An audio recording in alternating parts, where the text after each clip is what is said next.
Chettinad mutton குழம்பு எப்படி செய்யலான்னு பார்க்கலாம் வாங்க. கடாய் சூடானோன்னா 3 டேபிள் ஸ்பூன் எண்ணெய், 300 கிராம் சின்ன வெங்காயம், 6 பல்லு பூண்டு, 3 துண்டு இஞ்சி, கருவேப்பிலை கொஞ்சம் சேர்த்துக்கோங்க. 3 டேபிள் ஸ்பூன் வரமல்லி, 1 டேபிள் ஸ்பூன் மிளகு, 1/2 டேபிள் ஸ்பூன் சீரகம், சோம்பு, 2 சின்ன சைஸ் பட்டை, 2 ஏலக்காய், 4 கிராம்பு, 2 வரமிளகா, 2 மீடியம் சைஸ் தக்காளி, 1/4 மூடி தேங்காய் நல்லா பீஸாக கட் பண்ணி இதில் சேர்த்து நல்லா வதக்கி எடுத்துக்கோங்க. இது நல்லா ஆற வச்சு இப்படி ஃபைன் பேஸ்ட்டாக மிக்சியில் அரைச்சி எடுத்துக்கோங்க. அப்புறம் இன்னொரு குக்கரில் 3 டேபிள் ஸ்பூன் எண்ணெய், 1/4 டேபிள் ஸ்பூன் கடுகு, 1 கைப்பிடி சின்ன வெங்காயம், கொஞ்சம் கருவேப்பிலை சேர்த்து நல்லா வதக்கி எடுத்துக்கோங்க.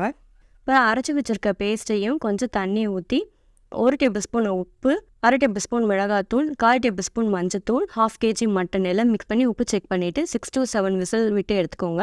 மட்டன் நல்லா வெந்துருச்சான்னு செக் பண்ணிவிட்டு கொத்தமல்லி தூவி இறக்கிக்கோங்க. செட்டிநாடு மட்டன் குழம்பு ரெடி.